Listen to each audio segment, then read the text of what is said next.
Tai dar kartą labas vakaras Lietuva. Tiesioginė transliacija iš Indijos. Geriausi linkėjimai. Pas mus truputėlį atšalo, tai aš matot su švarkeliu, kad nesušalčiau. Tai va. Dabar galiu pradėti. Pasirašiau keletą punktų, kuriuos norėčiau aptarti, pasidalinti su jumis. Labas vakaras. Deimantė, labas Laurynai. Va, ir dabar iš karto ir pradėsiu. O, ačiū už širdutės, viskas gerai, linkėjimai jum. Gerai, tada aš einu, varau. Esu buvusi pas tokį belgą. Jisai yra svamis ir jis veda labai įdomius atsangus čia Rišikešė. Yra toks Adžetananda ašramas, vienuolynas. Tai esu buvusi pernai ir man paliko labai gerą įspūdį. Ir aišku, šiais metais aš jau laukiau, kada prasidės tie atsangai ir į patį pirmą atidarimą nuėjau ir po to ir dar sekančius kitus ir aišku, dar turėsiu galimybę lankytis. Ir jis yra Advaita Vedanta krypties atstovas ir jo tie atsangai iš tikrųjų labai įdomus ir beje labai gerai organizuoti. Ir viename iš jų kaip tik iškilo tema, nes ten yra leidžiama žmonėm klausti, užduoti vairius klausimus. Viename iškilo tema apie dvasinį mokytoją. Tai man labai patiko tuo, kuo pasidalino tas belgas svamis. Nes iš tikrųjų tai mes kenčiam, jeigu mums nesiseka gyvenime. Pavyzdžiui, jaučiamės nesėkmingi, niekaip įsitvirtinti negalim. Neturim gero darbo, neturim santykių, bet tai iš esmės yra tokie materialūs dalykai. Bet kai ateina gyvenime etapas, kai mums reikia dvasios mokytojo ar dvasios mokytojos, tai va čia tos kančios yra gerokai didesnės. Kadangi aš esu patyrus ir jeigu kas iš jūsų esat su tuo susidūrę, galit parašyti, galit paklausti, tai man labai patiko to belgo atsakymas, kad apskritai atrasti, sutikti save realizavusi mokytoją, tai reiškia nušvitimą patyrusi, Dievą patyrusi mokytoją, yra labai sudėtinga. Jisai paminėjo, kad jis beveik tokių ir nežino. Aišku, sako, aš ir nežinau, iš tikrųjų, nes aš ir neieškau, bet iš esmės tai yra labai sudėtinga. Ir mes prisiskaitom įvairių istorijų, atvažiuojam į Indiją ir ieškom tų mokytojų. Ir tai tikrai nėra taip paprasta, nes pamatom visai tą kitą Indijos pusę, pamatom pirmiausia labai daug chaoso, bet kai yra tas vidinis troškimas, kad būtų tas mokytojas, kad atsakytų mum į klausimus, kad mes tą savo sielos šauksmą nuramintume, tai belgas svamis paminėjo tokius 2 pagrindinius kriterijus. Jisai pasakė paprastai, kad sako, tiesiog reikėtų pirmiausia nuleisti kartelę šiek tiek žemiau ir neieškoti nušvitusio dvasinio mokytojo, nes tai yra tikrai labai sudėtinga, bet tiesiog ieškoti mokytojo, kuris atitiktų pagrindinius 2 kriterijus. Pirmas kriterijus tai būtų, kad mokytojas būtų pakankamai tyras. Reiškia, kad nebūtų kažkokio tai seksualinio priekabiavimo, finansinio išnaudojimo, ar kažkokio tai spaudimo, ar sektantiškumo.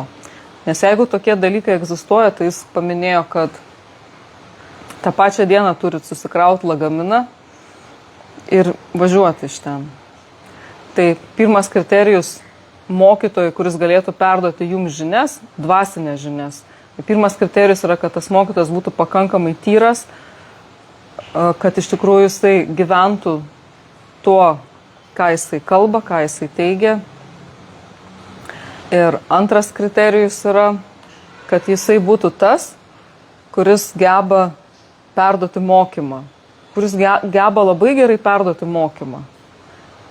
Ir galbūt gali nebūti to jausmo, kad čia tas mano dvasinis mokytojas, prie kurio kojų aš nusilenksiu, bet iš tikrųjų gali ateiti labai daug atsakymų, galima gauti labai daug gerų žinių, tvirtų žinių, kurios padėtų eiti toliau ir nuramintų.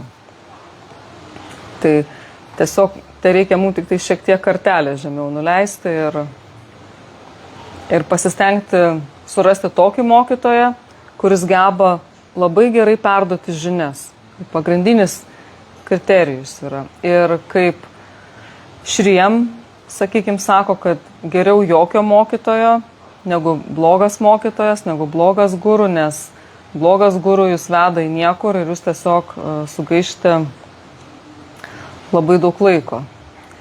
Ir tas mokytojas yra labai svarbus mūsų gyvenime, nes jeigu mes jau pradedam ieškoti kažko tai daugiau, tai mes išbandome viską. Mes išbandome, nežinau kaip jūs, bet man yra tekę ir Hare Krishna judėjimą, ir, sakykime, New Age'o įvairias praktikas. Ir atvažiuoju į Indiją, čia irgi, sakykime, prisiskaičius įvairių istorijų, taip pat irgi galvoju, kad aš gal kažką čia sutiksiu, atrasiu, gal gausiu atsakymus ir panašiai.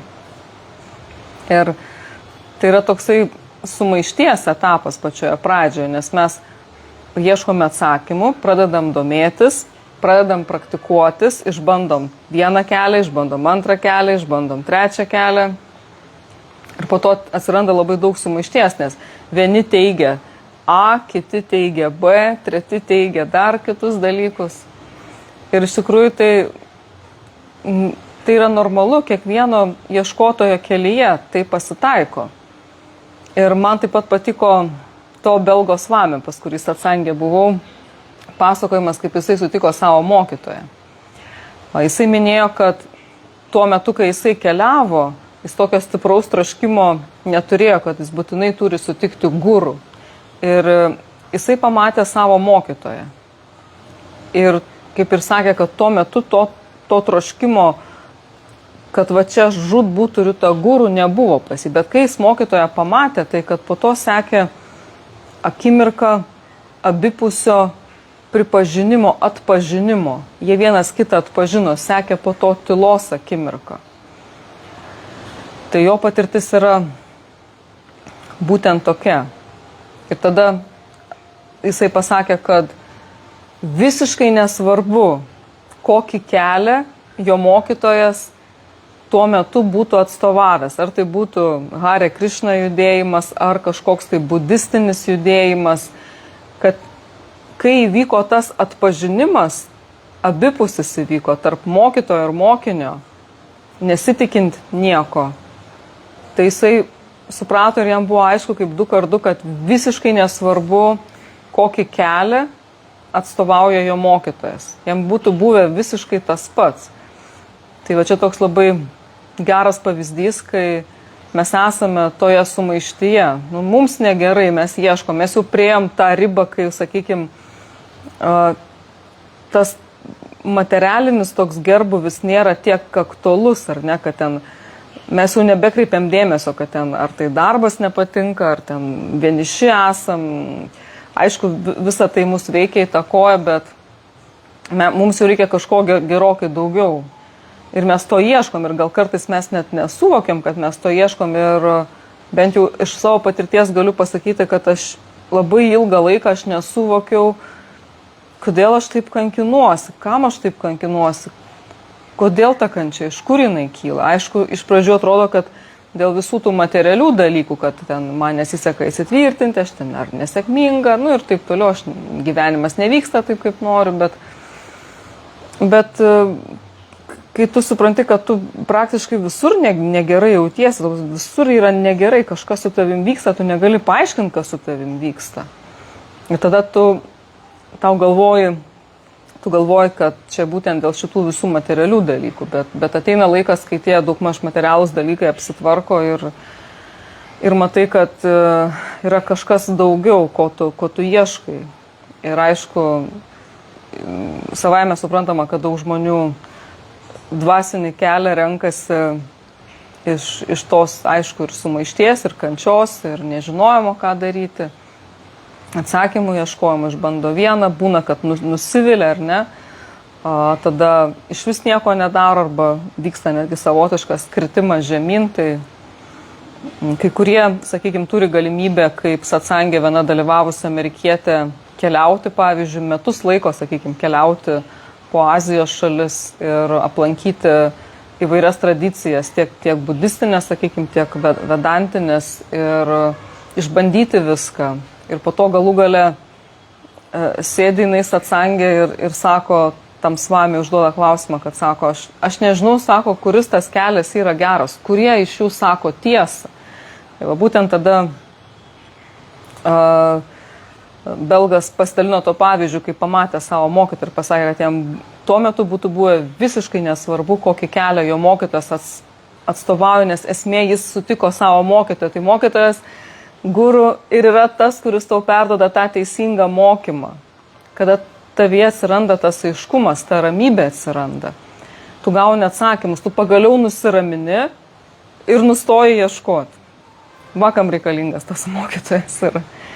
Ir iš esmės, dėl to aš ir pradėjau šitą tiesioginę transliaciją nuo to, kad kai mes ieškom to kažkokio tai ypatingo mokytojo, ypatingo guru, gal mums tiesiog tai reikia truputėlį tą kartelę žemyn nuleisti ir taikyti, kaip ir tas belgas Svamis paminėjo, 2 paprastus kriterijus, kad mokytojas būtų pakankamai tyras, savaime suprantama galima papildyti, kad jis gyventų tuo, ką jis moko, tuo, ką jis kalba. Ir antras kriterijus, kad jis būtų tas, kuris geba labai gerai perduoti mokymą. Ir tada netiek svarbu, kokį kelią atstovauja, svarbu, kad jūs pagaliau nusiraminat, atsiranda ta ramybė ir nebėra to tokio, kaip sakyti, šauksmo vis ieškoti ir bandyti. Ir kad vėlgi, trumpai dabar apie tas dvasinės praktikas, nes dabar dvasiniam praktikom įvardinami labai įvairūs dalykai, ir ekstatiniai šokiai, ir kristalų terapija, ten ir bet šiaip tiesiog dubenų terapija, daugybė dalykų yra įvardinami kaip dvasiniam praktikom, o žmonės, kurie tai daro ir atlieka, kad jie yra dvasingi. Tai aš manau, kad tas klausimas daugam iškyla, kas yra iš tikrųjų tos dvasinės praktikos ir kas yra tas dvasingas žmogus. Tai jeigu remiantis rytų tradicija, dvasinės praktikos yra tam tikra dienos rutina. Ir jos tikslas yra, kad mes taptume laisvi, kad mes išsilaisvintume iš šito mirties ir gimimo ciklo. Tai mes, reiškia, laikomės tam tikros dienos rutinos, kuri jau yra skirta būtent konkrečiom dvasiniam kažkokiom tai praktikom.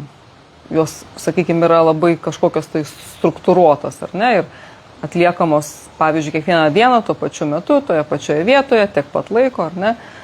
Čia galime kalbėti apie dvasinės praktikas, nes esmė tokia, kad mūsų sąmonė susijungia su aukščiausia sąmonė, arba jeigu mes, sakykime, esame Vedanta Advaitos atstovai, mes žinome, kad viskas yra viena, viskas yra vientisa, iš esmės kaip ir nėra kam nušvisti, bet turi įvykti mumise savirealizacija to aukščiausio prado. Mes turime tai patirti, ne protų suvokti, ne žinojimu žinoti, bet iš tikrųjų turime patirti tą savirealizaciją aukščiausio prado.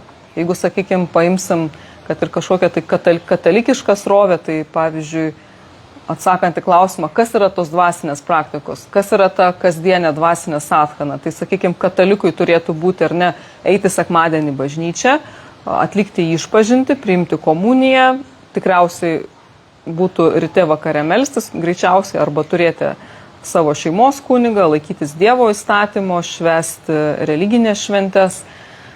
Tai va čia jau būtų kataliko dvasinė sadhana. Tai yra labai konkrečios dvasinės praktikos ir tokios pakankamai struktūruotos, ką kada reikia daryti. Tai lygiai taip pat yra ir su visom kitom dvasiniam praktikom. Ir jeigu kažkas deklaruoja, sakykime, kad čia yra dvasinės praktikos ar ne, dabar vakaruose viskas, labai daug kas yra traktuojama, kad tai yra dvasinės praktikos. Tai reiktų užduoti savo klausimą. Ar tos dvasinės praktikos leis man pažinti aukščiausią tiesą, leis man suvokti aukščiausią tikrovę, aukščiausią realybę, kuri yra protų nesuvokiama, yra patiriama, tai yra mūsų savirealizacijos dalis. Tai va, aišku, labai gerai, jeigu pasiseka rasti savirealizaciją patyrusi mokytoja, kuris kalbės iš patirties savo, iš tikros patirties. Tai va, nuo to ir pradėjau savo šitą tiesioginę transliaciją ir pradžiai reikalingos tam tikros žinios.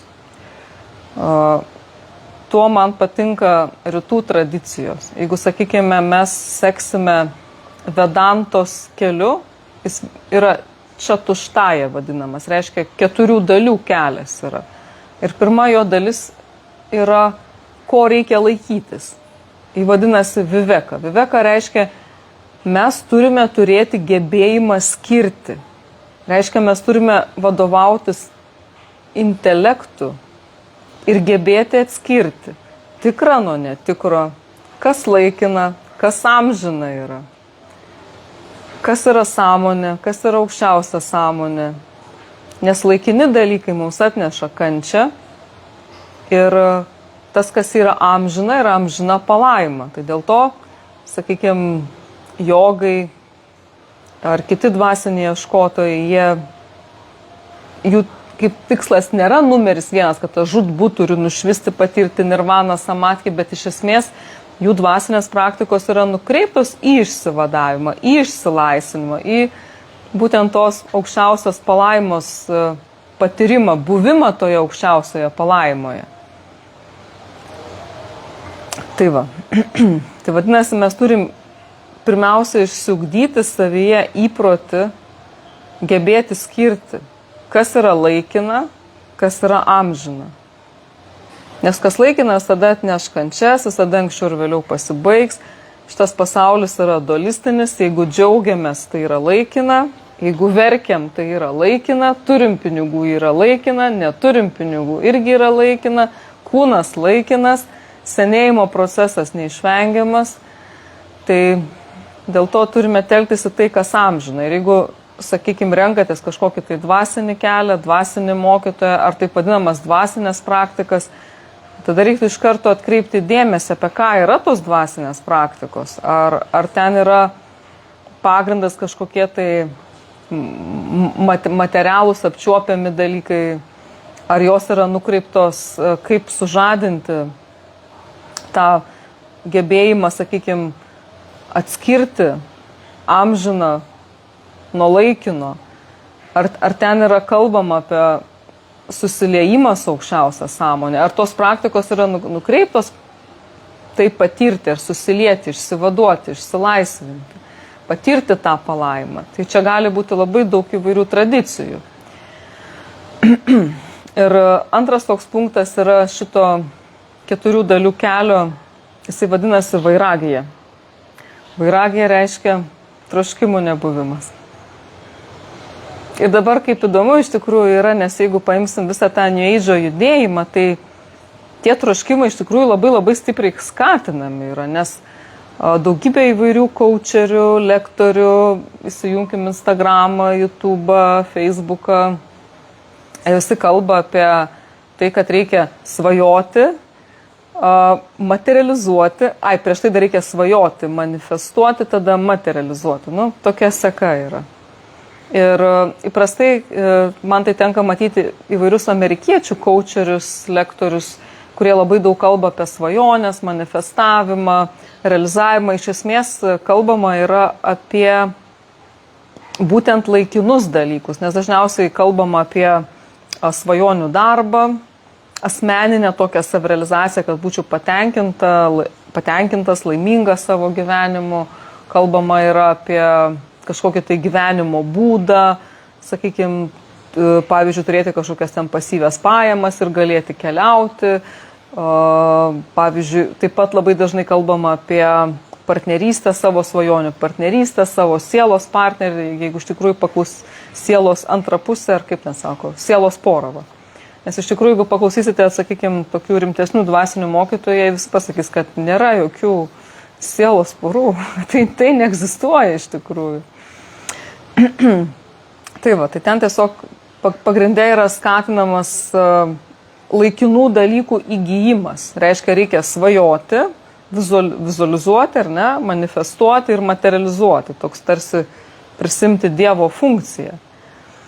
savotiškai. Ir iš tikrųjų apie tai dažniausiai kalba būtent tie coacheriai amerikiečiai. Ir Amerika jau ilgą laiką pas save neturėjo jokio karo, ten pragyvenimo lygis yra labai aukštas ir apskritai ta šalis labai gerai gyvena, kitų šalių sąskaita ir panašiai. Tai čia irgi yra tokia pusė, apie kurią nekalbama yra ir iš tos visos, sakykime, pusės kaip gamyba, čia kalbu apie kapitalizmą, ar ne, kuo daugiau reikia gaminti, kuo daugiau parduoti, kuo daugiau paslaugų suteikti, kuo daugiau ir daugiau. Kadangi esu baigusi verslo vadybą, tai buvo nuolat kalbama apie tai, kaip padidinti gamybą, kaip sumažinti kaštus, kaip kuo daugiau parduoti, tada seka marketingas vėl, kaip kuo daugiau parduoti, kaip išdėstyti prekes ten kramtoškės vaikų akių lygyje, prekybos centruose ir taip toliau. Tai va, tas visas kapitalizmas ypatingai skatina vartojimą, po to jie aiškina, kad vyksta klimato atšilimas, bet jie nestabdo gamybos, jie neuždraudžia gamybos. Jie, sakykime, nepasako, kad nuo šiol plastiką gaminti draudžiama. Kiekvienas, kas bandys pagaminti plastikinį maišelį, bus, sakykime, nubaustas, pasodintas į kalėjimą. Jie to nedaro, jie sako, mes apmokestinsim maišelius. Tai iš tikrųjų tokia yra tikrovė ir iš vienos pusės, iš to, sakykime, mūsų vyriausybių valdymo, ar ne, jas remia verslai, kurie nori kuo daugiau gaminti, kuo daugiau parduoti, kuo daugiau turėti pelno ir tas skatinimas, kuo daugiau turėti, kuo daugiau įgyti materialių laikinų vertybių, jis nuolat mum kalamas ištisai per televizorių, per Facebooką, per Instagramą, ką besijungsi. Tada yra ta antra dalis, tai visi tie New Age coacheriai, kurie irgi labai skatina įgyti tuos visus dalykus laikinus, kurie, vis tiek anksčiau ir vėliau jie baigsis, tai viena, ir jie atneš skausmą. Nes ir, sakykime, sutikus tą taip vadinamą svajonių partnerį, vis tiek bus skausmo. Pavyzdžiui, pas mane ateina įvairių žmonės, tiek moteris, tiek vyrai, ir ko aš ten tik neprisiklausau iš tų santykių pusės. Viena moteris sako, mes jau kartu, sako, 20 metų, sako, 3 vaikai. Oi, sako, ko tik nebuvo, sako. Ir atskirai gyvenom. Tai va, tai tas svajonių partnerio turėjimas irgi atneša skausmo, yra ta kita pusė, nes čia dualistinis pasaulis yra. Tai va tas pirmas punktas to 4 dalių kelio, tų žinių, kurių mums reikia, kad mes prieitume prie tos savirealizacijos. Net jeigu, sakykime, jūs kažkokių ypatingų dvasinių praktikų nedarot, bet ta savirealizacija, aukštesnės sąmonės, aukštesnės tiesos patyrimas, palaimos patyrimas reikalauja tam tikro paruošimo. Jūsų protas, vidinė būsena turi būti paruošta. Tai dėl to, sakykime, šitoj rytų filosofija yra tam tikra tokia struktūra, visada yra rėmai, sakykime, žinios yra. Tai pirmas punktas, kaip ir minėjau, tai yra viveka, gebėjimas skirti. Gebėjimas suvokti, kas man gerai, kas man tikrai naudinga ir kas man nenaudinga. Ar, sakykime, pavyzdžiui, man naudinga ištisai vaikytis to, kas laikina. Gyvenimą iš gyvenimo ištisai vaikytis to, kas laikina. Nes mes šitam gyvenime visada pradedam nuo to, kuo baigiam praeitame. Mūsų visi neišpildyti troškimai persikelia ir mes galime gyvenimą iš gyvenimo vaikytis ir vaikytis. Pavyzdžiui, sakykime, jeigu šiuo metu galite įvardinti bent vieną sritį, kurioje patiriat pačią didžiausią kančią. Gal tai yra santykiai, gal tai yra namų neturėjimas, neįsitvirtinimas kažkoks jau gyvenime ir panašiai.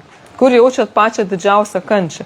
Ir jinai bus tiesiogiai susijusi su jūsų prisirišimais, nes visi prisirišimai prie to, kas yra laikina, visada sukels kančią. Anksčiau ar vėliau kitaip būti negali.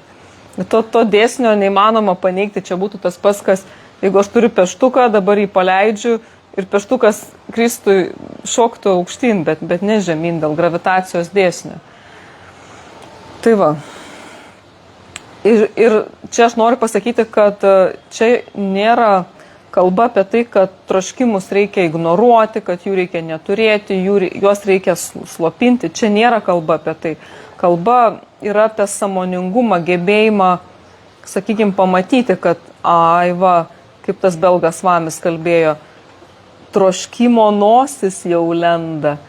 Jau troškimo nosis lenda. Ir tie troškimai niekada nesibaigia, bet aš esu tiek sąmoninga, kad aš gebu skirti tai, kas man naudinga, tai, kas man nenaudinga. Ir to gebėjimo dėka, kai tik tai to troškimo nosis jau lenda, aš galiu pasakyti, palauk, sustok, aš turiu kitą planą, aš turiu kitą dienotvarkę. Ir dar iš esmės yra taip, kad mes gyvenam materialiam pasauliu ir mes turim būti įsitvirtinę ir mes turim turėti ir automobilį, su kuo vaikus į darbą nuvežti, ir būstą turim turėti, ir apsirengti, ir turime tai įgyti.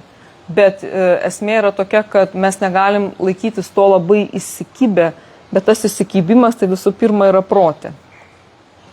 Kaip Ramana Maharshi sako, kad mes galime neturėti troškimų ir būti laimingi, nors esame įsitraukę pilnai į įvairias veiklas. Nors mūsų kūnas dirba, veikia, bet mes viduje esam laisvi, mes savo protę esam laisvi. Ir atvirkščiai, mes galime tiesiog nieko nedaryti, visai nieko, bet galim gulėti, nieko neveikti. Bet savo protę turėti labai daug prisirišimų, labai daug troškimų, labai daug įsikibimo, spaudimo gyvenimui, pergyvenimų. Ir čia vyks labai didelis darbas. Kūnas, galiu visą dieną gulėti ir nieko neveikti, bet mano protas bus neramus ir čia bus visokie troškimai mano neišsipildę, kančia, pergyvenimai, veiksmo daug, visokios ten vizualizacijos, manifestacijos ir panašiai. Tai va kur yra skirtumas, kad iš esmės norėti, žinoti, ko nori, gebėti skirti, ko tu nori, ko man reikia, kas man bus naudinga.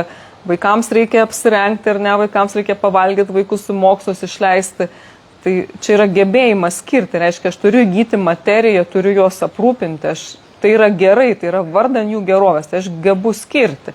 Bet jeigu aš ištisai vaikysios, sakykime, to, ko man gyvenimas neduoda, sakykime, ką aš vaikausi vieną gyvenimą, antrą, trečią, kas vis eina su manim iš gyvenimo per gyvenimą ir aš nuolat patiriu kančią ir patiriu kančią ir aš negebu skirti, dėl ko aš tą kančią patiriu, kad aš tą kančią patiriu dėl savo prisirišimo, dėl savo įsikibimo, dėl savo noro kontroliuoti, kad gyvenimas man to neduoda. Ir ką reikia tada daryti? Reikia pasitelkti savo intelektą. Reikia intelektą įdarbinti ir pasistengti atskirti, kas man naudinga, kas ne, kas man sukelia kančią, kas man sukelia džiaugsmą, kas yra laikina, kas yra amžina. Ir nes šitoj visatoje veikia labai daug jėgų. Mes esame absoliučiai vieni nuo kitų priklausomi. Nėra nei vieno iš mūsų, kuris būtų nuo nieko nepriklausomas. Tik tai pati aukščiausia sąmonė, kurios dėka mes egzistuojame, yra nepriklausoma. Ji yra amžina, visa apimanti palaima, galima ją vardinti įvairiais žodžiais ir kiekviena netgi tradicija, religija turi savo pavadinimus ir mes niekada nesuklysim. Ir jos dalis yra mūsų širdies centre. Taip kad mums reikia tik tai tas vienintelės duris savyje atidaryti į savo širdį. Visas kitas duris uždaryti turim ir visas tas tų troškimų neišsipildančių, ten visokių pergyvenimų duris, savo energijos švaistimo duris turim uždaryti, nors trumpam. Atidaryti tas vienintelės duris į savo širdį, į save. Jeigu žmonės netiki Dievu, jie turi tikėti savimi, turi labai tikėti savim, pradėti nuo to. Ir atidaryti tas vienintelės duris į savo širdį. Ir tada pasistengti, išlaikyti nepertraukiamą dėmesį į egzistenciją, į pačią egzistenciją, į patį buvimą, į pačią esatį. Tai va čia jau yra kelias link tos savirealizacijos, kada žmogus patiria tai, kas yra protu nesuvokiama, ko neduoda pamatyti mūsų akis, išgirsti mūsų ausis, ko mes negalime savo visom šitom juslėm ir šitais visais savo veikimo organais paliesti, pačiupinėti. Tai va, čia yra jau kelias link savirealizacijos. Tai dėl to, kaip ir minėjau, reikalingos tos žinios ir, sakykime, visos šitos rytų tradicijos, Vedantos tradicija, visas tas žinias duoda. Mums tik tai reikia truputėlį pakontempliuoti, pareflektuoti savį. Ir, kaip ir minėjau, tas antra dalis šito 4 dalių kelio būtent yra troškimų nebuvimas, išsivadavimas, išsilaisvinimas. Nes joks nušvitimas niekada neįvyks. Kundalinė energija nepakils ir į viršugalvį ir nesusijungs su dieviškąja energija, jeigu bus stiprus troškimai. Bet kokie stiprus troškimai, prisirišimai. Niekada nušvitimas neįvyks. Nušvitę žmonės neturi prisirišimų. Ir neramioj sąmonės būsenoj neįmanoma gauti gilių įžvalgų. Jeigu žmogaus protas yra į depresiją linkęs arba labai neramus, labai stipri, intensyvi veikla tame prote vyksta, neįmanomos gilesnės įžvalgos. Ir jeigu yra bent vienas kažkoks labai stiprus prisirišimas, nušvitimas neįmanomas. Tai vat kelias link tos savirealizacijos, aukštesniosios tikrovės, išgyvenimo, patyrimo savyje reikalauja tam tikrų žinių. Pradžioje reikalauja žinių, po to mes tai patiriam patys, per savo patirtį išgyvenam. Tai, sakykime, pavyzdžiui, jeigu kiekvieną dieną aš tuo pačiu keliu einu į gangą, ar ne 100 kartų, aš ten vaikštų pirmyn atgal, ir kažkas manęs paklaus kelio, sakykime, pirmą kartą atvažiavęs, kaip čia iki gangos nueiti, tai aš ten jam galiu labai smulkiai viską išaiškinti, nes aš jau patyriau. Aš įgyvendinu tą patirtį, bet kai aš atvažiavau pirmą kartą, sakykime, būtent to kelio aš nežinau, aš turėjau jį atrasti, aš gal turėjau kažko pasiklausti, gal kažkur tai paklaidžioti, aš turėjau tai patirti. Man reikėjo tam tikro žinių, žinojimo, tam tikro veiksmo reikėjo. Tai lygiai tas pats ir su tuo dvasiniu keliu. Tai va. Tai čia yra tos pagrindinės 2 pirmosios, taip vadinamos 4 dalių dvasinio kelio, dvasinės praktikos dalis. Ten po to 3 iš jų yra apie 6 dorybės ir 4 yra begalinis Dievo troškimas, begalinis noras nušvisti, nes tas dvasinis įkarštis viduje yra vadinamas tapas ir jis iš tikrųjų yra reikalingas. Dvasinis įkarštis. Sakykime, asmeninė pastanga, troškimas tai patirti. Jis turi būti, nes mes nesam čia tokie visagaliai ir tas perėjimas, patyrimas tos aukštesnės tikrovės arba bent jau priartėjimas prie tų durų tos aukštesnės tikrovės, jisai priklauso nuo aukščiausios sąmonės malonės. Reikalinga malonė yra. Tai dėl to turim būti nuoširdus savo, nuoširdus tam, ką darom, atsidavę. Turim turėti tam tikrą įkarštį ir norą ir jau, sakykime, troškimas, begalinis, stiprus troškimas, net jeigu jis kilo iš kančios, bet troškimas pažinti Dievą, atrasti Dievą, išsivaduoti, išsilaisvinti, patirti aukščiausią sąmonę, tai yra patirti amžinybę. Tai yra troškimas nukreiptas į amžinybę. Tai yra labai didelis skirtumas tarp, sakykime, to, kad pavyzdžiui, dažnai tenka susidurti tiek moterim, tiek vyram, kad, nerandu to žmogaus, nėra jo. Ir taip, nerandu. Ir kenčiu dėl to, kankinuosi. Visi nesupranta, kas negerai su manim. Pavyzdžiui, sako vyrui, kad tu ir draugiškas toks, ir puikus, ir tiek daug stengiasi, ir tiek daug darai, kodėl tau taip nesiseka su moterim. Moteriai sako, kad tu labai graži ir protinga labai esi, ir patraukli, kaip tu čia nieko negali susirasti. Bet čia yra, tokie dalykai yra tiesiogiai susiję su karma, praeitais gyvenimais, stipriais troškimais, labai stipriais prisirišimais. Ir mums reikia pirmiausia, ką padaryti, paleisti savo kontrolę. Mes turim paleisti savo valią, turim paleisti savo kontrolę. Ten, kur yra pati didžiausia kančia jūsų gyvenime, kur jūs labiausiai kenčiat, ten turim paleisti savo valią. Jeigu ta kančia per didelė, per sunki, tai net ir krikščionybė yra pasakyta, patikėk savo rūpesčius man, ir perleiskit tai Dievui. Tie dalykai veikia, tada gaunam daugiau jėgų, energijos, ir tada gali ateiti netgi suvokimas, kad man tas duota tai yra kaip kažkokia tai gyvenimo misija, kažkokia labai svarbi mano gyvenimo dalis ir kad niekada mums neduoda daugiau, negu kad mes galėtume pakelti. Ir kad tai daro mus stipresnius. Tai va. Tai, žodžiu, čia tokios naujienos iš satsangų, kuriuose dalyvauju. Pasidalinau, ko galėjau dėl asmeninės, taip vadinamos, savirealizacijos. Ir dar galiu trumpai pakalbėti apie tai, ką aš čia dabar darau Indijoje. Aš prieš tai dariau tiesioginę transliaciją ir minėjau, kad būdama Lietuvoje aš išsirinkau jogos mokyklą, kurioje norėjau pabaigti meditacijos mokytojų kursus. Bet kai aš atvažiavau į Indiją ir nuėjau pažiūrėti, kaip ta mokykla atrodo, aš ten iš tikrųjų gal per pačias pirmas minutės supratau, kad aš tikrai toj mokykloje nesimokysiu ir tada turėjau surasti naują mokyklą. Tai va. Ir naują mokyklą, kai radau, atsidariau jos puslapį ir pažiūrėjau, kokie mokytojai moko. Ir mačiau, kad vienas mokytojas yra gerokai vyresnis, nes įprastai čia Rišikėše yra labai daug jogos mokyklų ir čia moko labai jauni mokytojai. Ir jeigu, sakykime, tai yra fizinė joga, ar ne, lankstumas kažkoks ten, kažkokios tai asanos, tai tada viskas gerai, nes dažniausiai tie mokytojai yra tokie geri akrobatai. Tokį turėjom vieną mokytoją savo mokykloje, kurią baigėm pernai. Tai ten tiesiog net to žodžio prasme akrobatas ir jeigu reikalinga ta tik tai fizinė joga, ar ne, tokiu atveju viskas gerai. Bet jeigu kalba pasisuka apie tą tikrąją jogą, kas ta joga iš tikrųjų yra, kad tai yra gyvenimo būdas.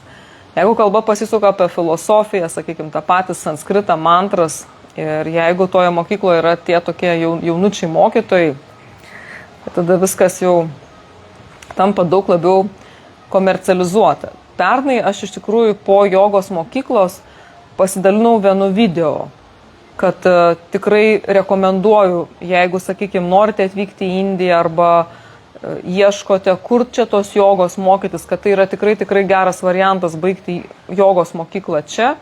Ir kaip ir minėjau, Rišikešas yra jogos mokyklų sostinė, taip vadinama.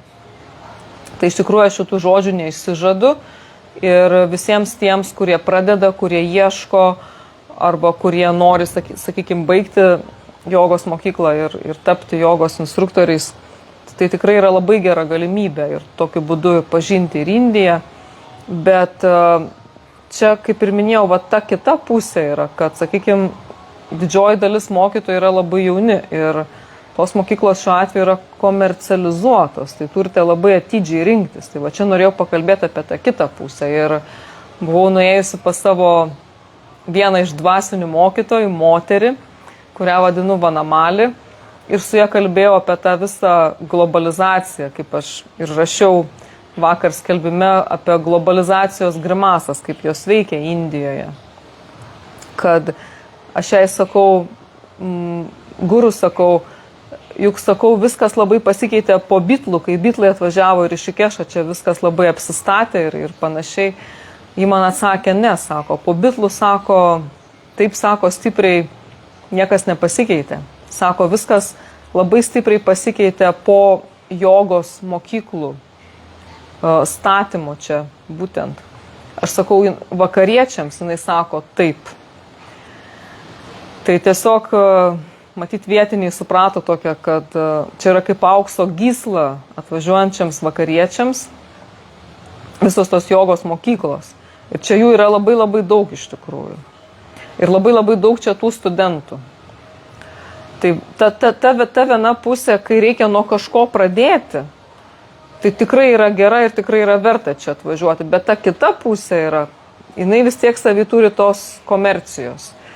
Ir jeigu norit pažinti, kaip sakyti, tą tikrą jogą ir kad mokytojai būtų tie, kurie yra turėję tą patirtį, ar ne? Tai čia tada jau šiuo atveju yra sudėtinga iš tikrųjų. Ir kai buvau pas belgas Svamis Atsangė, tai jisai minėjo, kad šita Rišikešo dalis, kurioje gyvenu, kurioje yra įsikūrusios tos mokyklos, jinai vadinasi Tapovan. Jisai minėjo, kad Tapovan, sako, tapo Las Vegasu. Iš tikrųjų, kartais tikrai taip atrodo, nes čia tenka matyti vakarietės, kurios apsirengusios, kaip pleže pas mus rengiasi.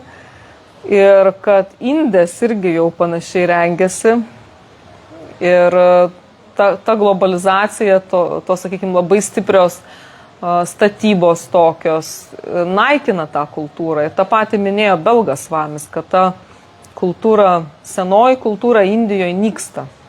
Tai va dėl to mano toks paskutinis punktas, apie kurį pakalbėsiu, yra, ar tikrai reikia į Indiją važiuoti, nes tai iš tikrųjų jaučiasi. Jeigu turit šiek tiek daugiau gyvenimo patirties, nusimanot, sakykime, politikoje, gerai orientuojatės, bet ne tai, ką sako vyriausybė, ko jūs turite tikėti ir ką rašo laikraščiai ir rodo televizija, bet jau jūs, sakykime, turite tokį gilesnį, platesnį matymą apie pasaulio istoriją, tikrą istoriją, globalizaciją, ten kapitalizmą, karų priežastis ir panašiai. Tai jeigu jūs jau matote gerokai daugiau, tai ir atvykę į Indiją taip pat pastebėsite šitas taip vadinamas globalizacijos tokias grimasas, kad pavyzdžiui, sakykime, nuvykus į tolimą Himalajų kaimelį kažkokį, tai galbūt jūs nerasite nusipirkti kažkokio tai vaisiaus, paprasčiausio obuolio, ar ne? Bet jūs visada rasite ten nusipirkti Red Bull.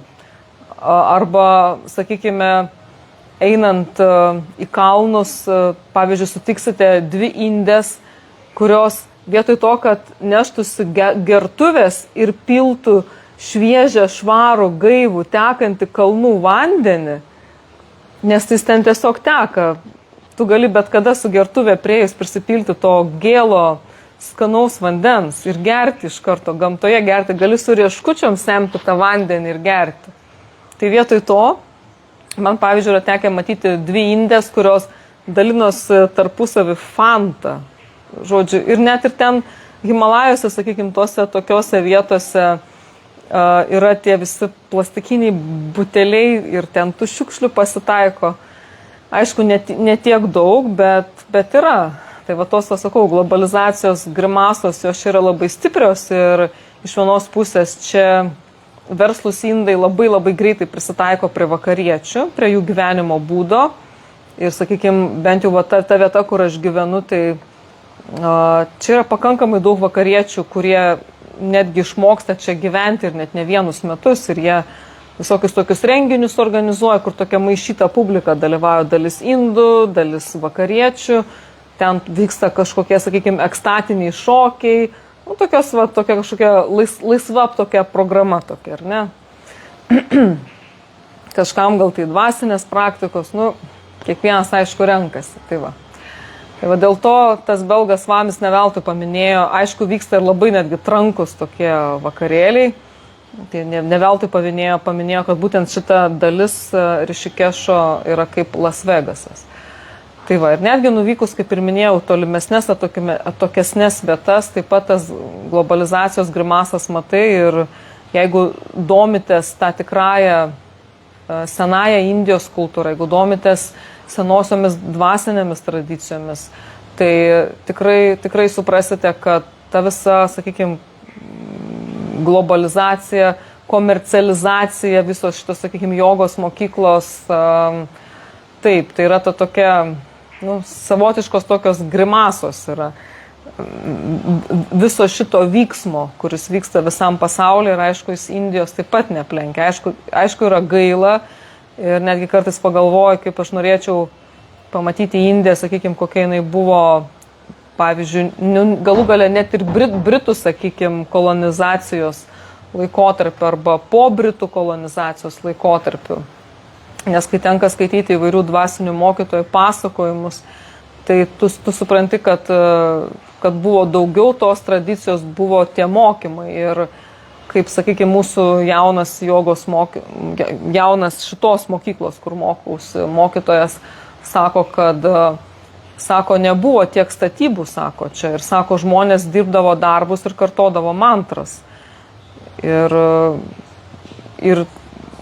kiti man teko sutikti, kas kalba panašius dalykus. Ir netgi nuvažiavusi Indijos šiaurė į tokią labai labai stiprią jėgos vietą Badrinat, kas domisi kriya joga, Babaji, tai yra labai stipri Babaji energija, būtent Badrinathe. Ten taip pat yra kriya jogos ašramas, bet kai pamatai milžiniškas statybas, milžiniško masto statybas, kai pamatai labai stambę statybinę techniką ir iš pastatų konstrukcijų jau gali suprasti, kad ten stovės labai dideli pastatai, o ten viso labo tėra buvo, sakykime, kaimelis, miestelis ir labai labai stipri jėgos vieta. Tai matai, kad viskas keičiasi ir netgi tos statybos yra tokios, kad matai tokias trinkeles kaip Europoje kloja, daro tokius kaip kažkokius, kaip pas mus būna, ar ne, kažkokie ten baseinai, ar tai ten fontanai.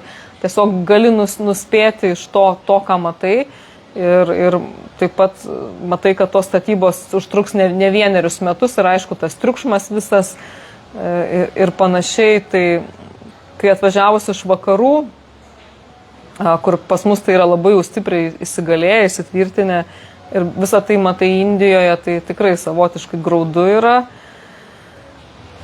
Bet ką padarysi, dėl to atrasti, vėl dabar grįšiu nuo pradžių, nuo ko pradėjau šitą transliaciją, kad tą mokytoją atrasti, gauti tą mokymą, teisingą tą mokymą, ir darosi vis sunkiau ir sudėtingiau. Ir situacija yra tokia, kad kai man teko susirasti naują jogos mokyklą, tai aš pamačiau tą gerokai vyresnio amžiaus mokytoją. Ir kai aš atėjau čia, aš klausiu jų gal kokius 5 kartus, ar tikrai šitas mokytojas mokys, ar tikrai šitas mokytojas mokys.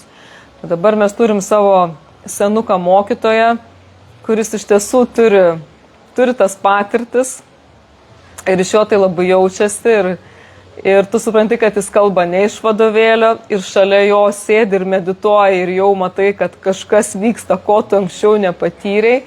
Ir kai, sakykime, gali palyginti, kai medituoji su jaunu pranajamos mokytoju, kuris kalba iš vadovėlio, kuris ten labai toks, teisingas, toks, koks turi būti komercinės mokyklos jogos mokytojas, ir tu nieko panašaus nepatiri, ir tada jau tu matai ir supranti, ką reiškia ta tiesioginė patirtis, dvasinė patirtis, tos savirealizacijos, kurias turėjo tas žmogus, ką jis išgyveno. Ir mūsų senukas mokytojas dėl to ir sako, aš esu knyga, sako, nebijokit, sako, aš jūsų visko išmokysiu, aš esu knyga.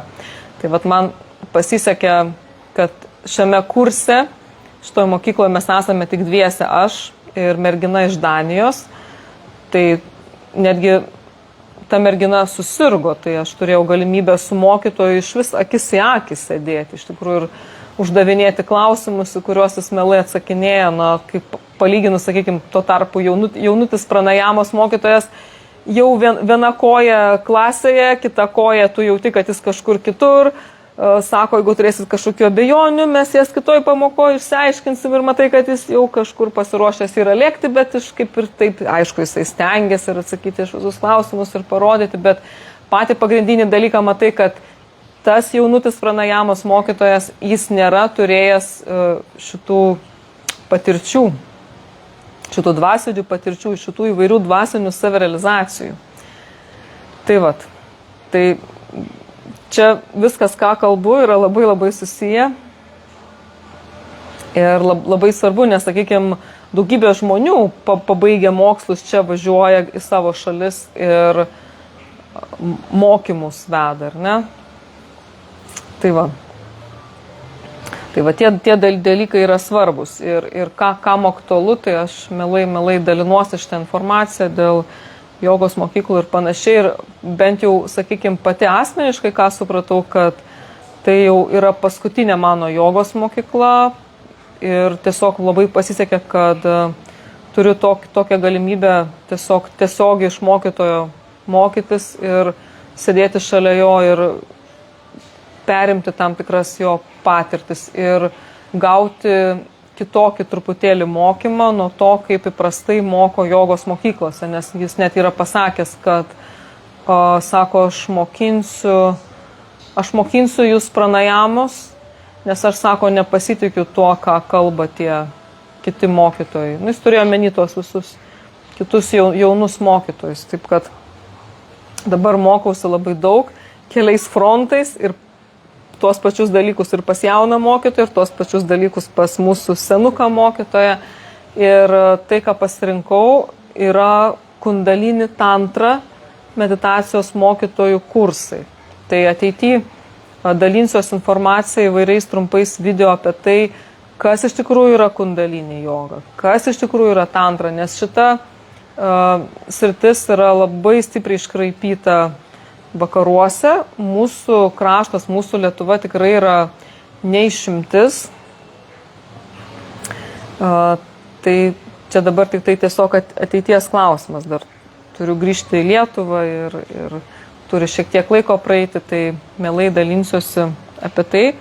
Ir meditacijos kursuose, kurie jau bus pažengusiems, ten jau bus įtrauktos tam tikros kundalini jogos praktikos, kurios yra skirtos mūsų čakroms aktyvuoti. Bet tai čia užbėgau įvykiams į priekį labai. Ir čia jau aš truputėlį norėjau tik tai užsiminti apie tas taip vadinamas New Age įvairias grimasas, nes žmonės, kai išgirsta tantrą, jie galvoja, kad čia kažkokios tai orgijos, kažkas tai čia vyksta. Vyksta įvairūs ten užsiėmimai ar ne, kažkokie tai festivaliai, kurie pasiskolina šitą žodį tantra ir jį labai stipriai eksploatuoja, bet tas festivalis absoliučiai nieko bendro neturi su tantra, nes tai yra labai labai sena tradicija, kurios pradininkas yra viešpats Šiva, pats pirmasis jogas, tai yra senesnė tradicija, netgi negu jogos tradicija. Ir visų pirma, jos pagrindas yra susijęs su moteriškuoju ir dieviškuoju pradu, Šiva ir Šakti, tai yra dievybės. Ir, sakykime, kundalini jogos neįmanoma atsieti nuo tantros, nuo tantrinių praktikų. Ir pagrindė jos yra susijusios su dievybėmis, su Šiva ir Šakti susijungimu. Jos yra susijusios su mantromis, jos yra susijusios su pranajama. Ir dar jeigu žiūrėti, truputėlį atgal paeiti. Visų pirma, yra tam tikras elgesio ir moralės kodeksas, kurio reikia laikytis, taip vadinamos jamos nijamos. Tai yra ir kundalini jogos jamos nijamos. Ir jos yra skirtos tam, kad žmogus išgrynintų save, kad išvalytų savo sąmonę. Tai yra tokia kaip savidisciplinos, savireguliacijos sistema, mechanizmas, kurio dėka mes išgryninam savo protą, savo kūną, tam, kad mūsų pradas, kiekvienas mes turime, jeigu sekti, sakykime, šitą filosofiją, mes turim kundalinę energiją, kur yra moteriškos prigimties. Tai vat tas moteriškos energijos pradas, mūsų Šakti, turi jungtis su Šiva, su aukščiausia sąmonė.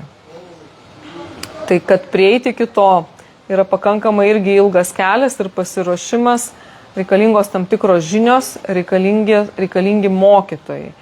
Ir jeigu jau tik tai pamatote žodžius tantra, kundalini ir panašiai, ten turėtų būti kalbama apie dievybės, apie mantras, apie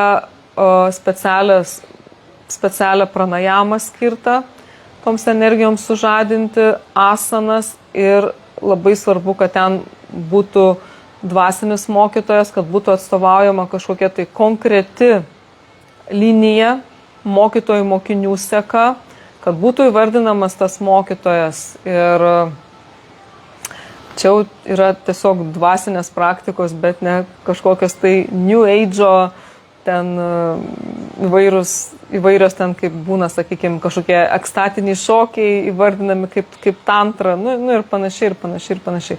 Nes esmė yra tokia, kad vakariečio protas nėra pajėgus apriepti ir suvokti tos visos rytų tradicijos. Ir mums yra labai daug kas svetima. Mums nesuprantama, sakykime, čia tas net ir ritualizmas įvairios atliekamos pūdžios, arati ir panašiai, dievybių garbinimas, kodėl tų dievybių tiek daug yra, kodėl jas reikia garbinti ir panašiai. Mūsų sąmonėje labai daug kas sunku suvokti. Ir netgi ta joginė tradicija, kad tai turi tapti gyvenimo būdu, bet ne gimnastika, taip pat yra sunku suvokti. Tai visa, kas vakariečio sąmonė yra neprieinama, sunkiai suvokiama, dažniausiai viskas yra labai supaprastinama ir labai stipriai suvakarietinama ir paverčiama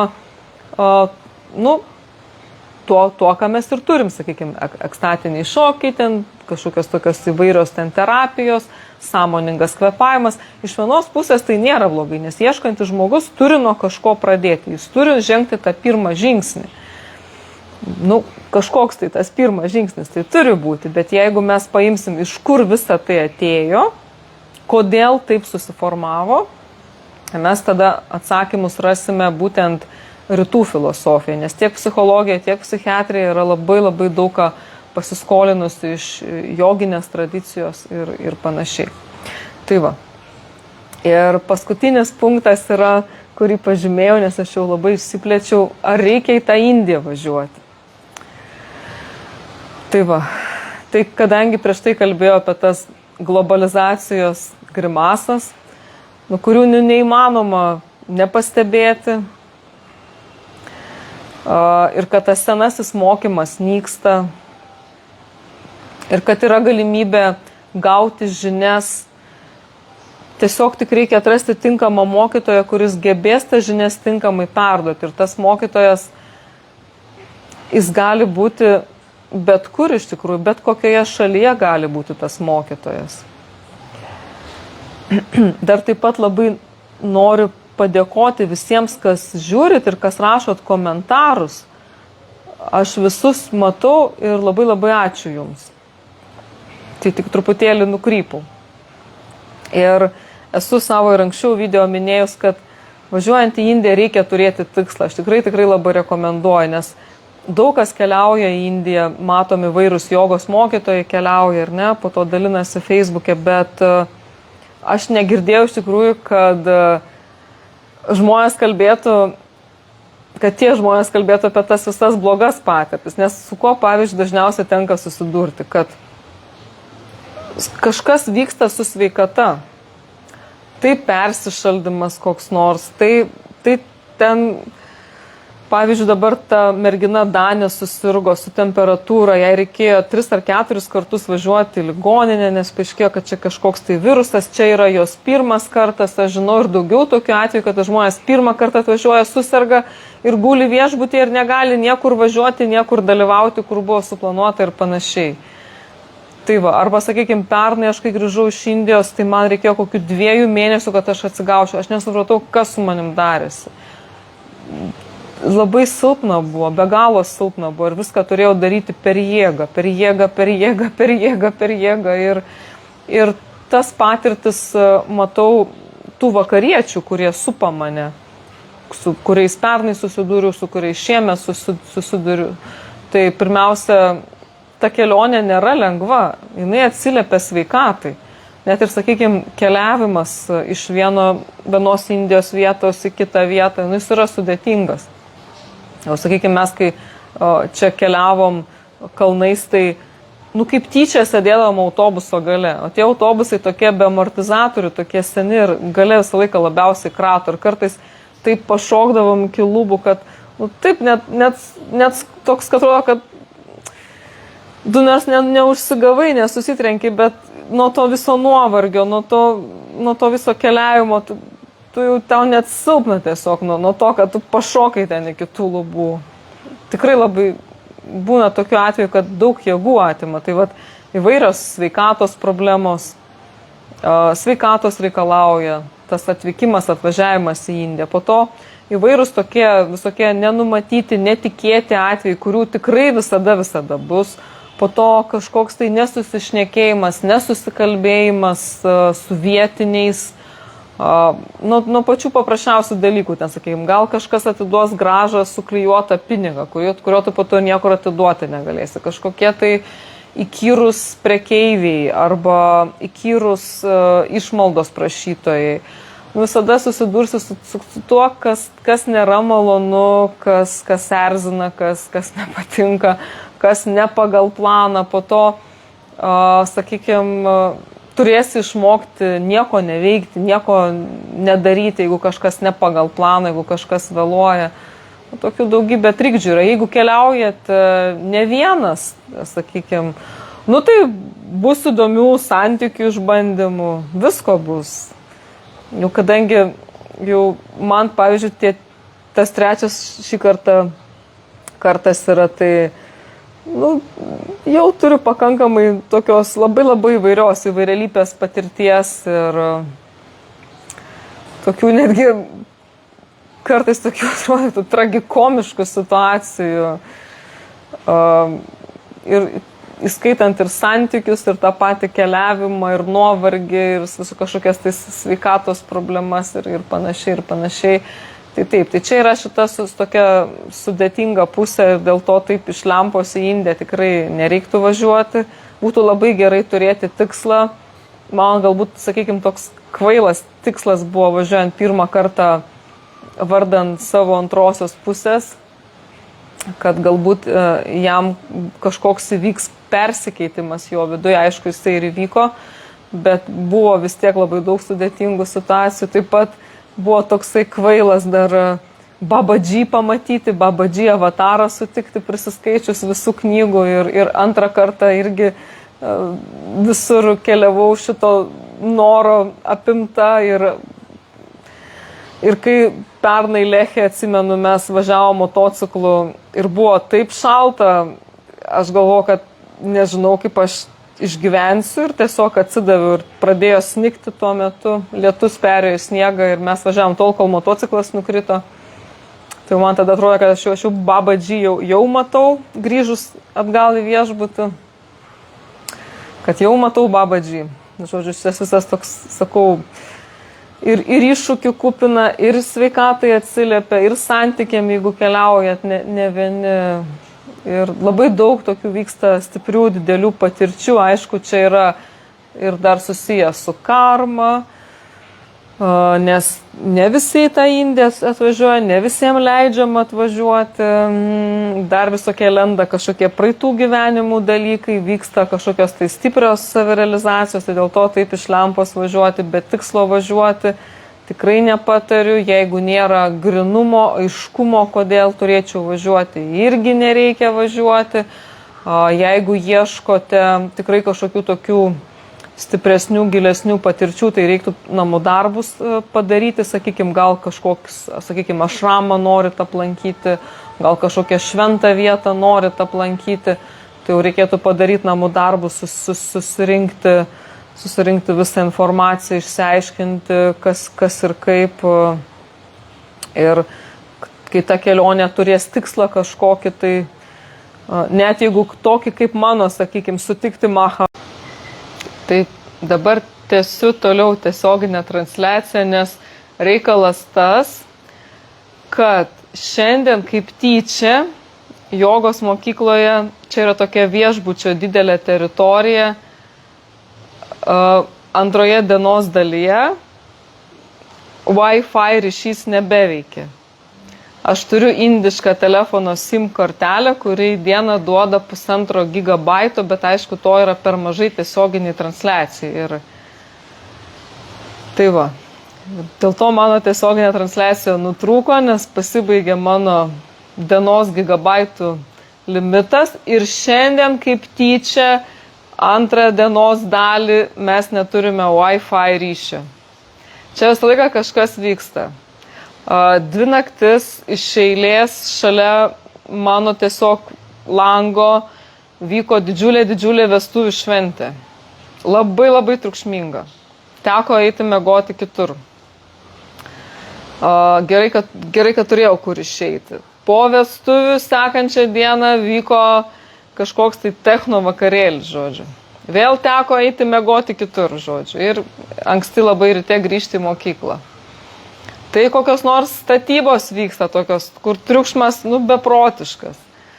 Visą laiką kažkas vyksta ir šiandien, aišku, kaip tyčia žinau, kad darysiu tiesioginę transliaciją ir tiesiog nesitikėjau, kad aš taip išsiplėsiu ir kad bus žiūrinčių.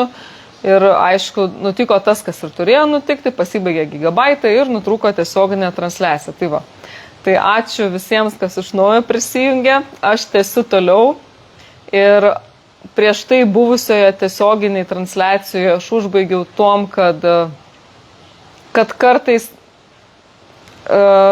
net ir kažkokia, sakykime, atrodytų ganėtinai kvaila priežastis, taip išoriškai protų vertinant, bet jinai yra reikalinga tam, kad važiuoti į Indiją. Nes, sakykime, mano begalinis noras pasiskaičius knygų pamatyti Mahavatarą Babaji iš tikrųjų atvedė prie to, kad aš pradėjau iš tikrųjų domėtis kriya jogos iniciaciją ir man pavyko ją gauti ir, sakykime, dabar, kai buvom Badrinathe, aš netikėtai atradau kriya jogos ašramą ir viskas labai tikslingai į tai veda. Ir prieš tai minėjau, kad pernai, kai mes keliavom motociklu, situacija buvo tokia tikrai labai sudėtinga iš tikrųjų. Ir jau man tada atrodo, kad aš jau jį tuoj pamatysiu. Tai va, apie tą situaciją aš iš tikrųjų truputėlį trumpai galiu papasakoti, nes aš be galo norėjau pakilti motociklu į tą vietą, kuri yra laikoma vienu aukščiausių pasaulyje pravažiavimų. Ir ta vieta yra Ladake, tai yra Indijos šiaurė, tai yra toks budistinė dalis Indijos. Ir motociklą išsinuomavom, viską susiruošėm. Aišku, prieš tai buvo tokių truputėlį nesutarimų apskritai dėl tos motociklo nuomos ir panašiai, bet po mano ašarų galų gale mes jau tą motociklą turėjom, gerą motociklą gavom, viską nusipirkom to, ko reikia, ten tokias virvės tvirtinimui, bakelius benzinui ir išsiruošėm į būtent tą aukštą tokį kalną, kuriame yra tas vienas aukščiausių pravažiavimų pasaulyje. Ir kaip tik tą rytą, kai išvažiavome, prieš tai buvo labai geras oras. Labai geras oras visą laiką buvo. Ir tą rytą, kai mes išvažiavome, pradėjo lynoti. Mes važiavom. Aš kažkaip nepamačiau, kad kylant aukštyn darosi vis šalčiau ir šalčiau. Aš tiesiog buvau apsirengusi tik tai džinsus ant plikų kojų, o džinsai traukė šaltį ir tiesiog striukė. Tai aš jau supratau, kad kelio atgal nėra ir aš turiu kentėti ir tikrai nepasakysiu, kad man šalta ir kad mes apsisukim ir grįšim ir gal čia nevažiuokim, nes per tokias didžiulės pastangas pavyko įtikinti, kad mes turim važiuoti ir kad turim nuomotis šitą gerą motociklą, kuris šiaip daugiau kainavo ir panašiai. Aš jau tada tylėjau ir man buvo taip šalta, kaip dar niekad gyvenime nebuvo šalta. Ir mes kilom vis aukščiau ir aukščiau ir palengva lietus pradėjo tapti sniegu. Ir dar man pasakė, draugas sako, tu čia pafilmuok. Gerai, aš pafilmavau. Bet jau tuo metu pas mane minčių jokių nebuvo. Buvo absoliutus visiškas pasidavimas, nes labai greit supratau, kad mes važiuojam kažkur į niekur. Ir kad gali būti bet kas. Ir aš tuo metu galvojau tik apie Babaji, tik apie Mahavatarą Babaji. Aš buvau susitaikius su bet kuom, su bet kokiom pasiekmėm. Mano, aišku, draugas yra tikrai labai tokio kieto charakterio ir jisai labai retai, jis praktiškai niekada nepasiduoda ir mes važiavom. Sniegas stiprėjo. Ir mes važiavom tol, kol tiesiog motociklas, mes nukritom nuo motociklo, su visų motociklu nukritom. Aišku, ten greitis buvo nedidelis, nieko blogo neatsitiko, bet esmė buvo, kad įvyko tuo metu tai, kad kai tik tai mes nukritom nuo motociklo, su visų motociklu, mes išlipom ir kėlėm tą motociklą nuo aukštai besileidžiantis automobilis lygiai tą akimirką sustojo prie mūsų. Jis lygiai tą akimirką sustojo prie mūsų. O ten sėdėjo mūsų draugė Indė, su kuria mes susipažinome Himalajuose, kai pirmą kartą išvažiavome į Indiją. Ir jau mes keliam tą motociklą ir tas automobilis besileidžiantis žemyn, mes kylam aukštyn, mes keliam motociklą, jis sustoja iš karto tą akimirką. Ir tada su visais daiktais mane paima į automobilį, duoda karštos arbatos ir sako, kad jokių būdų šiandien negalima kilti į tą aukščiausią pravažiavimą, kad oro sąlygos yra tokios, kad jokių būdų negalima to daryti. Tai aš tada pirmą kartą gyvenime mačiau savo draugą, kuris yra stiprus, ištvermingas, kuriam dažniausiai būna šilta. Aš mačiau jį ne tai, kad drebantį, bet aš jį mačiau va šitaip, jis tiesiog visas kratėsi. Tai buvo kažkas tai tokio ir kaip ir minėjau, ta akimirka kylant į kalną, kuomet supratau, kad tiesiog mes važiuojam į niekur, į nebūtį ir kad susitaikiau su bet kuo, kas gali atsitikti. Iš tikrųjų labai taip stebuklingai išsisprendė, nes aš tuo metu galvoju tik apie Mahavatarą Babaji.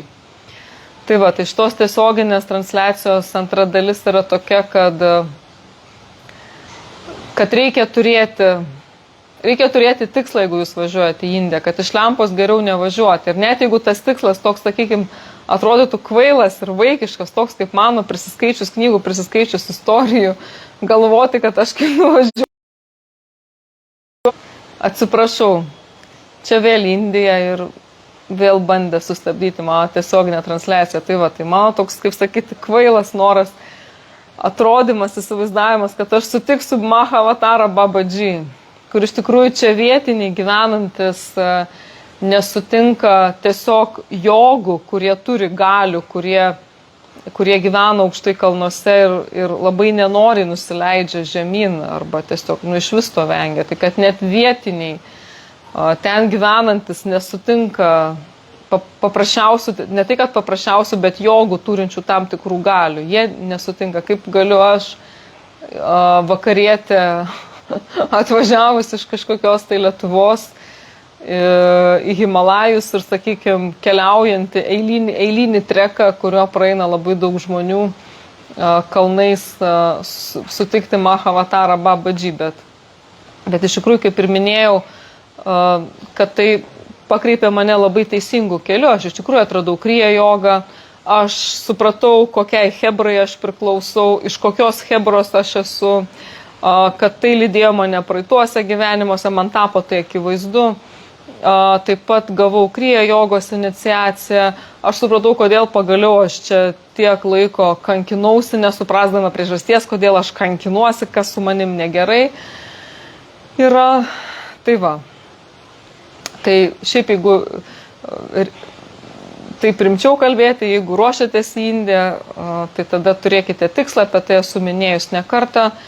O iš kitos pusės, kaip ir minėjau, čia tos globalizacijos grimasos, jos iš tikrųjų tikrai yra labai stiprios ir savaime suprantama, jokie Mahavatarai Babaji ir visokie kitokie jogai turintys galių iš Himalajų tikrai nenusileis čia ir tikrai nepasirodys.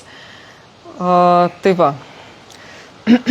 Ir kad, sakykime, ta senoji kultūra, jinai nyksta ir tie senieji mokymai taip pat nyksta arba jie tampa komercializuoti. Tai, sakykime, jau šiai dienai jau esu išsigryninusi, jeigu, sakykime, man reikia tam tikro žinojimo, tam tikrų mokymų, jau šiai dienai žinau, ką man daryti toliau. Bet pradedantiesiems, kaip ir minėjau, tiems, kuriems įdomu arba kurie nori tą Indiją atvažiuoti, bet, sakykime, neišdrįsta. Ir net jeigu jūs, pavyzdžiui, negalvojate būti jokiais jogos ar ten meditacijos mokytojais, tai kad net ir toj komerciniai mokykloje, sakykime, jūs galite pasimti tą bazinį paketą 200 valandų, kur tiesiog išmoksite teisingai susidėlioti dienotvarkę, išsivalyti savo organizmą, teisingai atlikti jogos asanas, nes pavyzdžiui, mūsų praeitoj mokykloje tai per dieną būdavo 2 jogos treniruotės ir taip pat būdavo viena anatomijos pamoka, kurioje išaiškindavo anatomiškai, kaip sudėtas mūsų organizmas ir kaip anatomiškai ten, sakykime, susitraukia, išsiplečia raumenis, išsitempia, kai mes atliekame asanas, tai viskas būdavo detaliai išdėstoma. Ir dar viena pamoka buvo angliškai vadinama alignment,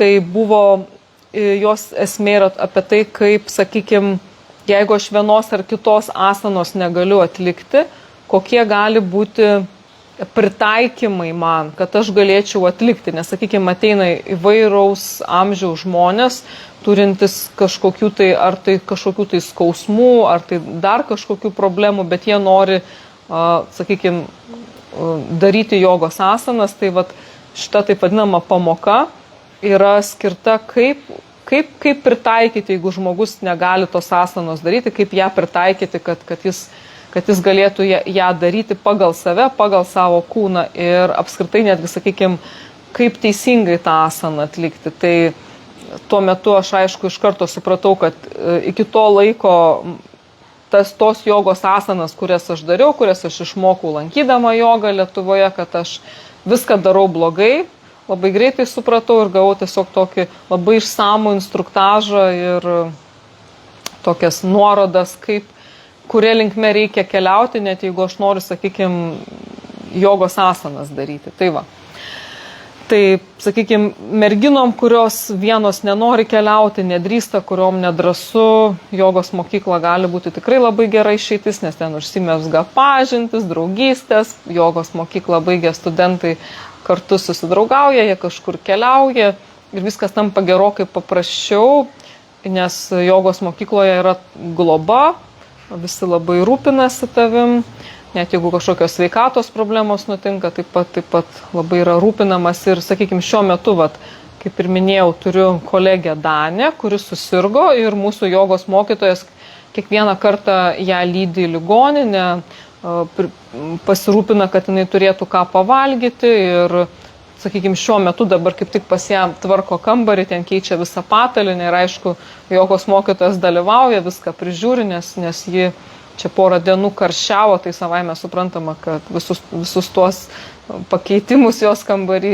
reikia atlikti. Tai jie tikrai tai daro labai draugiškai, labai nuoširdžiai ir atsidavę ir net ir virėjai gaminantis maistą, sakykime, mūsų šitoj mokykloje labai geranoriškai visada paklausia, ar viskas gerai, ar kažko netrūksta, visą laiką labai laimingi mus matydami, tai yra tikrai geras variantas, bet aš taip pat šituose video pasidalinau ir tą kitą jogos mokyklų pusę, iš esmės mokymų tą pusę ir kad jeigu jūs ieškot kažko daugiau, rimčiau, tikriau, nes, sakykime, baigus jogos mokyklą iš karto šokti, mokyti kitus, labai rizikingas žingsnis yra iš tikrųjų.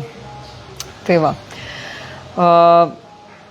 Tai būtų tiek šiam kartui. Labai ačiū, kad prisijungėt antrą kartą, kad buvot kartu, kad aš galėjau pasidalinti ir kaip mano vienas draugas pasakė, jis beje yra Indijoje buvęs 9 kartus, sako, Indija yra vedimas. O, ačiū Laurinai už širdutę. Tai vat, iš tikrųjų labai gerai reikia įsiklausyti į tuos žodžius, kad Indija yra vedimas. Ir iš tikrųjų jis visą laiką čia ir vyksta. Net ir su šita tiesioginė transliacija man labai viskas pasimatė, nes, kaip ir sakiau, kad išnaudojo savo limitą, o dabar jau pas mus yra jau beveik 10 valandų vakaro, jau tamsu, atsidarau duris, žiūriu, Danė sėdi netoli manęs, paklausiu jos, kur yra jogos mokytojas, jis sako, jis mano kambarį, sako, prižiūri, kaip mano kambarį tvarko. Greitai nulėkiau su telefonu, paprašiau, kad man papildytų sąskaitą, nes aš pati negaliu pasipildyti tarptautinių kortelių, nepriima. Jis man papildė sąskaitą, galvoju, tebūnie, reiškia čia ženklas, kad aš turiu greitai mauti savo kambarį, ir daryti antrą tiesioginės transliacijos dalį, nes Wi-Fi neatsirado.